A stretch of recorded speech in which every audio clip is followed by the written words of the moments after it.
आज से लगभग 2000 वर्ष पूर्व संगम काल में एक जैन राजकुमार इलांगो अडिगल ने एक ग्रंथ लिखा जिसका नाम था शिलप्पदिकारम, जिसका शाब्दिक अर्थ है पायल चोरी की कथा। इस काव्य की गणना तमिल साहित्य के 5 सबसे बड़े महाकाव्यों में की जाती है। अन्य 4 महाकाव्य हैं कुंडलकेसी, वलयापति, मणिमेकलाय और शिवका चिंतामणि।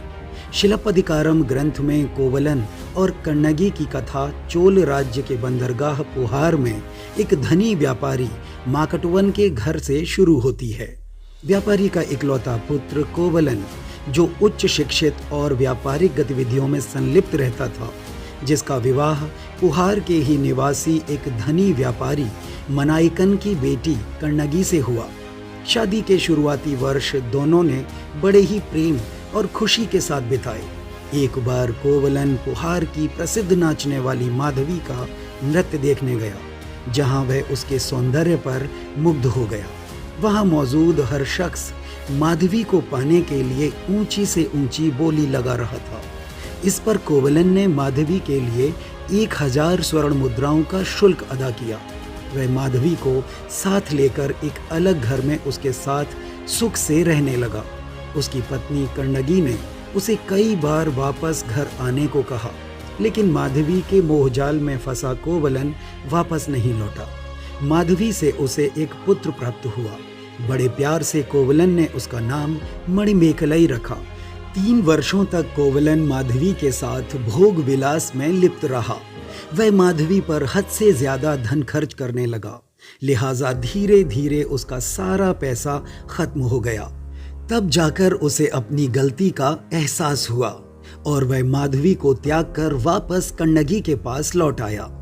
इससे व्यथित होकर माधवी अपना पूरा धन और पुत्र मणिमेकलाई को लेकर कोवलन के पास पहुंची और उसे वापस घर चलने के लिए अनुरोध करते हुए बोली, यह सच है कि तुमने मेरी सेवाओं के बदले में धन की बड़ी राशि चुकाई है, पर मुझे धन की कोई लालसा नहीं है। तुम्हारे शाश्वत प्रेम ने मुझे पूर्ण नारी बना दिया है, जिसकी निशानी हमारा यह पुत्र है। जब तुमने मुझे खरीदा था तब मैं तुम्हें जानती तक न थी। आज जब मैं तुम्हें पूरी तरह से अंगीकार कर चुकी हूँ तो तुम मेरा परित्याग कर रहे हो। माधवी की बातों का कोवलन पर कोई असर नहीं पड़ा। उसने वापस जाने से इनकार कर दिया। तब माधवी अपने पुत्र मणिमेकलाई को उसके पिता कोवलन के पास छोड़कर वापस लौट गई। इसके बाद माधवी कई वर्षों तक एकाकी जीवन जीती रही। फिर उसके बाद उसने बौद्ध धम्म अपना लिया और अपनी समस्त संपत्ति बौद्ध विहारों और चैत्यों को दान में देकर खुद भिक्षुणी बनकर प्रायश्चित करने लगी। उधर कोवलन पूरी तरह से कंगाल हो चुका था। उसका व्यापार भी बंद हो चुका था। उसने मदुरै जाकर नया व्यवसाय शुरू करने का निर्णय लिया। अपनी पत्नी कन्नगी को साथ लेकर वह चल पड़ा। मार्ग में तमाम कष्ट सहते हुए वे एक बूढ़ी साध्वी की मदद से आखिरकार सकुशल मदुरै पहुंच ही गए। यहाँ उन्होंने एक ग्वाले के घर में शरण ली। अगले दिन कन्नगी ने कोवलन को अपने एक पैर की रत्नों से जड़ित पायल दी और उससे कहा कि इस पायल को बेचकर कुछ स्वर्ण ले आए और अपना व्यवसाय शुरू करे। अपनी पत्नी की पायल लेकर कोवलन नगर में चला गया और वहां पहुंचकर राजकीय जौहरी को उसने पायल दिखाया और कहा कि वो उसे बेचना चाहता है। इतनी बेशकीमती और कलात्मक पायल देखकर जौहरी भी भौचक्का रह गया। उन्हीं दिनों उस नगर की रानी के पास बिल्कुल वैसी ही पायल थी जो कुछ समय पहले चोरी हो गई थी। जौहरी ने समझा कि ये वही चोर है जिसने रानी की पायल चुराई थी। इस बात की खबर उसने मदुरै के पांड्य राजा नेडुंजेलियन को दी। नेडुंजेलियन अपनी न्यायप्रियता के लिए प्रसिद्ध थे। उनकी महानता के किस्से तमिल ग्रंथ मदुरै कांजी में वर्णित हैं। राजा ने अपने सैनिकों को आदेश दिया कि जाकर देखें और अगर उस व्यक्ति के पास रानी का पायल मिले तो उसे मृत्युदंड देकर वो पायल वापस ले आएं। सैनिकों ने जब इतनी बेशकीमती पायल कोवलन के पास देखी तो राजा की आज्ञा के मुताबिक उन्होंने बिना कोवलन का पक्ष सुने उसका वध कर दिया और वो पायल लेकर वापस राजा को सौंप दी, जिसे राजा ने अपनी रानी को दे दिया। जब कोवलन की मौत की खबर कण्णगी को मिली तो वह गुस्से से भरकर राजा के सभा भवन में पहुंची, जहां तमाम दरबारियों के साथ महाकवि नक्कीरर, कल्लादनार और मागुंडी मरुदन भी बैठे हुए थे। वे सभी कण्णगी के रौद्र रूप को देखकर भयभीत हो उठे। राजा को धिक्कारते हुए कण्णगी ने कहा, हे नराधम, तूने बिना सत्य जाने मेरे पति को मृत्युदंड दिया है। किस आधार पर तू खुद को न्यायप्रिय कहता है? इस पर राजा ने कहा, हे भद्रे, मेरे राज्य में चोरों को मृत्युदंड ही दिया जाता है। तुम कैसे यह कह सकती हो कि तुम्हारा पति चोर नहीं था? उसके पास से मेरी रानी की पायल बरामद हुई है।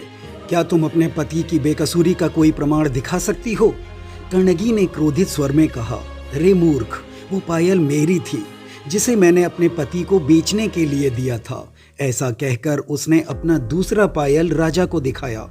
राजा ने घबराकर रानी से उस पायल को मंगवाया। ध्यान से देखने पर पता चला कि वो पायल कण्णगी के पायल से ही मेल खा रहा था, रानी के पायल से नहीं। राजा को अपनी भूल का पता चला और मारे लज्जा, दुख और पश्चाताप के उसने कण्णगी के सामने ही खुद को आग लगाकर आत्महत्या कर ली। इतने पर भी कण्णगी का क्रोध शांत न हुआ। उसने क्रोधित होकर श्राप देते हुए कहा, हे परमेश्वर, मन, वचन और कर्म से मैंने सतीत्व व्रत धारण किया है, पर पुरुष के हाथों का स्पर्श भी मैंने अपने शरीर पर नहीं पड़ने दिया।